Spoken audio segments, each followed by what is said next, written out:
Yo, what's up guys? Welcome back to the channel. We are now officially in the new formats, which is pretty cool. And look, there's only one optimal ratio to play EVA. That's 2. Now that it's at 1, it's no longer optimal. It's no longer good. So today I'm back with a spicy deck profile. In my 100% honest opinion, I think that this deck is way better than any fairy Drytron deck right now. I don't think anything matches up to the power of this deck. There are strong points, there are weak points, there are advantages, there are disadvantages. I think this is easily the best way to play Drytron right now. Although it is very different than what you are used to, it is better due to the sheer consistency, power, recursion, and the effectiveness. So I think that with the missing 2 negates, I just don't think it's worth anymore to go to Herald of Ultimateness or Herald of Perfection. I think we have to switch off that and go more combo. So today I'm back with a Vendread Drytron Megalith deck. This is roughly the same deck as we've seen before when I was playing it at the Extravaganza, which I won with this deck before Diviner even was released. But now that we have new beta, this deck is to a whole new level. I honestly think this is one of the best decks ever. I'm gonna walk you through the deck, the main, the extra deck, and then the side deck options that you have, something that I'm not really sure about. And after that, we're gonna do a combo with a starting hand. And if you want to see a testing hand or a couple of testing hands, then let me know in the comment section down below. But first, we're gonna go through the deck profile. We have right here. All right, so a couple of cards you may not really know, or you may actually know them. This is Vendread Battlelord. Vendread Battlelord. You can ritual summon him with any Vendread ritual spell. You can banish 1 Vendread card from your graveyard, declare 1 type of card, monster, spell, or trap. For the rest of this turn, your opponent cannot activate cards or effects of that type. If this ritual summoned card is into the graveyard, you can add 1 ritual monster from your deck to your hand. So a lot to take in. So first of all, when he's on the field, banish a Vendread, call monster. Your opponent cannot activate monster effects for the rest of the turn. The strong point about this deck is that you summon Battlelord on the 4th summon. So you play basically through everything, through Nibiru, and at this point your opponent probably still has like a couple of hand traps in their hand, but they just didn't use them yet, because that's not really correct versus traditional Drytron decks. You have to wait a little bit longer. So yeah, you can freely play from that point on. And to get this bad boy out, it's actually ridiculously easy to get this bad boy out. So I'm gonna talk to you about that a little bit later. First, we're gonna go to the Megalith engine. I'll play double Fool, 1 Ophiol, 1 Battlor. Now, some cards you might also not know. When Fool is ritual summoned, you can add any ritual monster from your grave to your hand. Fool becomes that level. This is how you add back Benton. And he has a quick effect that you can ritual summon in the main phase. So you can ritual summon in your own turn and in your opponent's turn. And you can, in your own turn, discard Benton to summon Ophiol. Then you can have another additional search with Benton. And when Ophiol summoned, you can add another Megalith from your deck to your hand, and you add Fool back. And then you have a level 6 Fool on the field, a level 2 Fool on hand. You can tribute them both in your opponent's turn to summon Bethor. And when Bethor is summoned, you can target the cards on the field equal to the number of different named ritual monsters in your grave and destroy all the targeted cards. So this is always a pop 4, sometimes a pop 5, which is really nice. And that's basically your end board, together with a Dweller with Appaloosa. Then Draconitz is an MVP in this deck. Actual madman. This guy is one of the most broken cards in the deck, and it really comes up with the combo. And the last card is Benton, which is the only fairy ritual we play. We actually only play 4 fairies. The other fairies that I do play are double Manju. In this combo, we play Curious.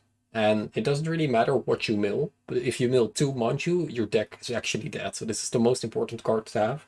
And also, it's very likely that you are going to tribute Benton 3 times in a turn, and then you have 3 turns. The second card is Kids of Kyria. This is a monster that can just summon itself from the hand by banishing a dark or light, and it cannot be normal summoned. So it works together with the Drytron restrictions. Yeah, this is just a monster. This is what you make Dweller with. You make Dweller with a Manju and a Chaos Hawk, and it's ridiculously good. That's it for all the non-Drytron cards, except for Meteorus, I guess. 3 Alpha, 3 Zeta, 3 Gamma, double Delta. Don't really have any room for the third Delta. You could play it. It's kind of nice. But this is all you need. A lot of Drytron names. Then this combo really starts off with only Nova Battlelord. So you have other ways to pop off really easy just with any other extra Drytron name. But because we want to see Nova, we do play double Field Spell. I don't want to play triple because that's really cloggy. And triple Nova, of course. Then you play triple Cyber Emergency.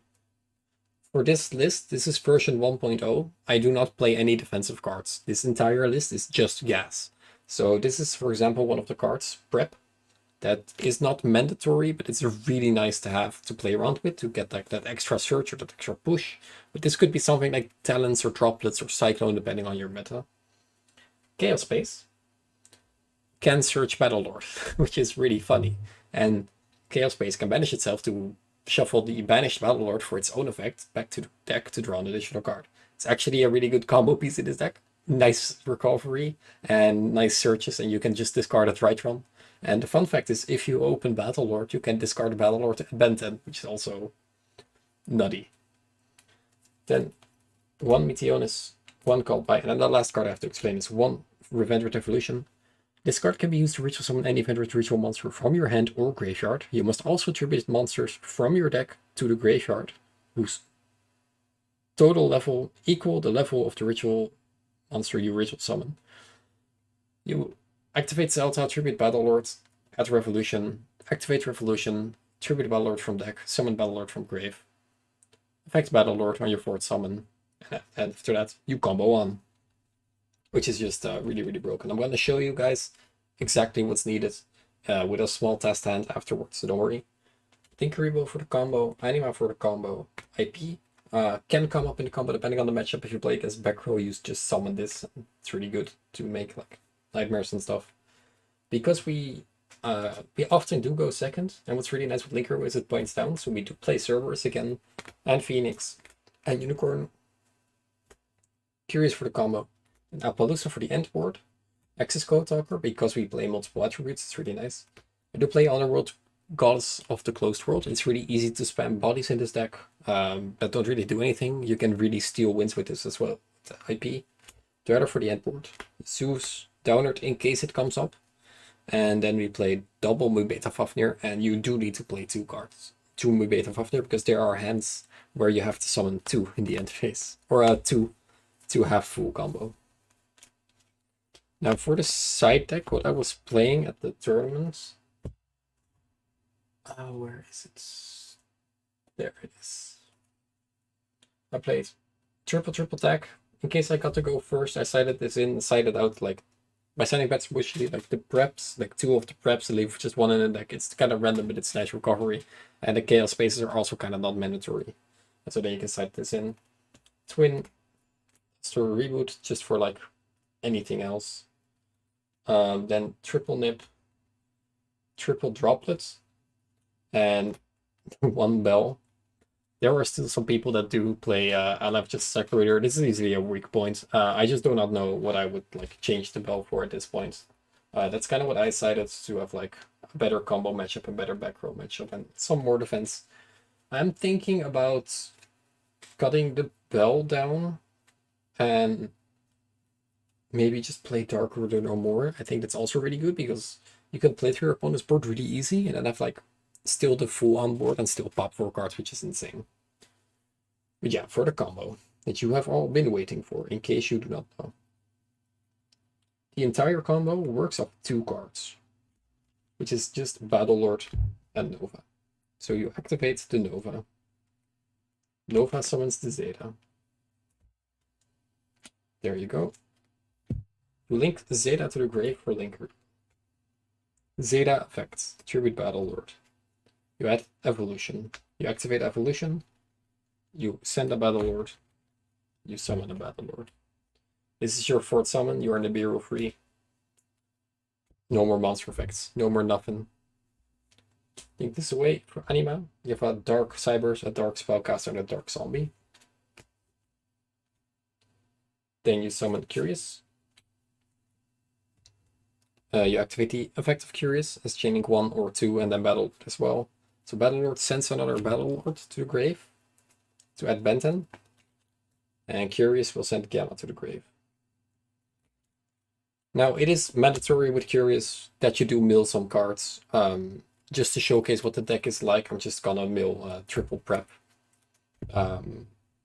Often you do mill another Drytron and then you can extend even further. Often you mill a Fool. There are other weird wacky combos with that, and I would gladly show you that in a test hand video, but I do need to know that you guys are interested in that, so leave a comment down below because we cannot make this video 30 minutes long. Then we activate Gamma, tributing Benten, summoning the Zeta. Benten will activate, adding Manju. Normal summon Manju effects. Add back Meteonis. Overlay for the Mu Beta Fafnir. Fafnir will activate and send Alpha to the graveyard. We ritual summon here. Reading Benton. Activate Meteonis. Then we activate Alpha to reading Benton. Alpha will activate, adding the Fool that we were missing. And Benton will activate, adding the Chaos Valkyrie. To our hands now ritual spell Fool Valk. We activate another Mutator. Summon Fool. So this is where it would be nice to have like the Fool milled or have like another Drytron engraved. You contribute Fool from hand, but we are only playing with 2 cards. When Fool is summoned, you add back Benton. You tribute Benton to activate the effect of Fool. You summon Ophiel. Chaining 1 Ophiel, search Fool, chaining 2 Benton, search Manju. Now you have some follow-up, which is nice. Link these 2 away. It is kind of important to link away the Fool. So we have another name in the graveyard for Battler. You can also just overlay Fool with Manju and then detach Fool for the Ophiel for the Dweller. Summon Chaos Valk. What I usually do here is there are cards that you just want to keep in the grave. I usually banish the Anima because you already have a dark spellcast or a dark link 1 for the access code. That's link removal. And this way you don't mess like anything up in your graveyard, any setup that you need. Overlay the 2 effect monsters for Dweller. Now Dweller is basically the main reason why we do play this deck, because it's so easy to make in this deck, because it's just part of the combo. And Dweller is just an FTK format. It's really good versus Dragon Link, it's really good versus Virtue World, it's really good versus Tri-Brigade, it's good versus literally any deck. And the Mirror as well. And it's just an FTK, and you make this card with so much backup, it's almost impossible for your opponent to win. We use these 2 monsters, make IP. So then we have still 3 more cards in our hand. So we went +4. We have Appaloosa for 2. We have Fool. We have another Fool in hand, so we can tribute these in our opponent's turn to summon Bethor. Then we have 1, 2, 3, 4 pups, which is insane. And after that, we still have IP in case our opponent does do something else. And that's basically an auto win. Now there are many variables on this field. What I really, a lot of times, if you just have like another Drytron, what I end on is I'm just going to use these 2. This is probably like either a Delta or something else. And then Mu Beta with 2 materials. And then I would have been able to ritual summon the Draconids as well. Then I would have used the other Mu Beta and the 1 material. This is a field that I usually end on. If I just have all the cards in my hand, I could just easily end on this. This way you have Appaloosa for 2, Fool, the Sense from Draconids, Dweller, and Mu Beta. But if you want to see that combo, I do have to ask you to subscribe, leave a comment down below, and like the video so that we can do a follow-up on the Drytron deck. This deck is wild. This deck is different. This deck is not what you're used to if you're playing Drytron. But the sheer power, consistency of this deck, even when going second, you just keep going. The Megaliths add so much depth to the deck that we didn't have before. But it's quite easy why we didn't have it before, because the fairy build was just very refined. It just wasn't that explosive. It was a set combo. This is a little bit more fluent. You really play with your hand most of the time, which is really nice. You do have a starting combo and a point where you want to end up on, but to get there and how to go plus and how to destroy your opponent, that's literally all you. And yeah, I've been really liking this deck. I played this at locals. I went literally undefeated. The only 2 games that I lost was in 1 match, and that was because my opponent had Imperial Order. Very solid performance. But yeah, I really like this deck. I think it's super good. It's really difficult to play this combo deck. I'm not going to lie. You can follow the set combo, but then playing it optimal will be really difficult. So yeah, if you want to try out something different, definitely go play this list. I strongly feel that this is one of the best decks of the format. I just do not think some people are ready to play this kind of list because they still think that EVA at 1 is good. But you know, it is what it is. I want to thank you all for watching, and I'll see you guys in the next one.